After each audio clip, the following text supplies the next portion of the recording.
بسم اللہ الرحمن الرحیم۔ پارٹ نمبر 21، اسلام کیا ہے؟ تالیف حضرت مولانا محمد منظور نعمانی نور اللہ مرقدہ۔ اس کتاب میں حضرت نے اسلام کو جاننے اور سمجھنے کے لیے 20 سبق لکھے ہیں۔ اس کا 8واں سبق ہے معاشرت کے احکام اور آداب اور باہمی حقوق۔ اس کی کچھ باتیں پچھلے پارٹ میں پڑھی جا چکی ہیں۔ اس پارٹ میں اولاد کے حقوق۔ اسلام نے جس طرح اولاد پر ماں باپ کے حقوق مقرر کیے ہیں، اسی طرح سے ماں باپ پر بھی اولاد کے کچھ حق رکھے ہیں۔ جہاں تک ان کو کھلانے پلانے اور پہنانے کے حق کا تعلق ہے، اس کے ذکر کی یہاں ضرورت نہیں، کیونکہ اولاد کے اس حق کا احساس ہمیں فطری اور طبعی طور پر بھی ہے۔ ہاں، اولاد کے جس حق کی ادائیگی میں ہم سے عموماً کوتاہی ہوتی ہے، وہ ان کی دینی اور اخلاقی تربیت ہے۔ اللہ تعالیٰ نے ہم پر فرض کیا ہے کہ ہم اپنی اولاد اور اہل و عیال کی تربیت اور نگرانی اس طرح کریں کہ مرنے کے بعد وہ جہنم میں نہ جائیں۔ قرآن شریف میں ہے، یا ایھا الذین آمنوا قوا انفسکم واہلیکم نارا، اے ایمان والوں، اپنے آپ کو اور اپنی آل اولاد کو جہنم کی آگ سے بچاؤ۔ اولاد کی اچھی تربیت کی فضیلت رسول اللہ صلی اللہ علیہ وسلم نے ایک حدیث میں اس طرح بیان فرمائی ہے، باپ کی طرف سے اولاد کے لیے اس سے بہتر کوئی عطیہ نہیں کہ وہ ان کی اچھی تربیت کرے۔ بعض لوگوں کو اپنی اولاد میں لڑکوں سے زیادہ محبت اور دلچسپی ہوتی ہے، اور بیچاری لڑکیوں کو وہ بوجھ سمجھتے ہیں، اور اس واسطے ان کی خبرگیری اور تربیت میں کوتاہی کرتے ہیں۔ اس لیے اسلام میں لڑکیوں کی اچھی تربیت کی خصوصیت سے تاکید کی گئی ہے اور اس کی بڑی فضیلت بیان کی گئی ہے۔ ایک حدیث میں ہے، آپ نے فرمایا کہ جس شخص کے بیٹیاں یا بہنیں ہوں اور وہ ان کے ساتھ بہت اچھا سلوک کرے اور ان کو اچھی تربیت دے اور مناسب جگہ ان کی شادی کرے تو اللہ تعالیٰ اس کو جنت دے گا۔ میاں بیوی کے حقوق۔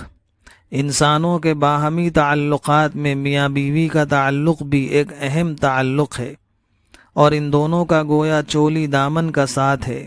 اس لیے اسلام نے اس کے متعلق بھی نہایت صاف اور تاکیدی ہدایتیں فرمائی ہیں۔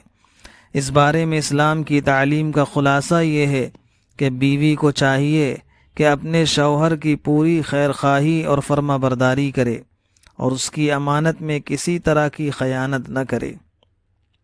قرآن شریف میں ارشاد ہے، فالصالحات قانتات حافظات للغیب، پس نیک عورتیں فرما بردار ہوتی ہیں اور شوہر کی غیر موجودگی میں اس کی امانت کی حفاظت کرتی ہیں۔ اور شوہروں کو اسلام کا حکم ہے کہ وہ بیوی کے ساتھ پوری محبت کریں اور اپنی حیثیت اور استطاعت کے مطابق اچھا کھلائیں، اچھا پہنائیں اور ان کی دلداری میں کمی نہ کریں۔ ارشاد ہے، وعاشروہن بالمعروف، بیویوں کے ساتھ اچھا سلوک رکھو۔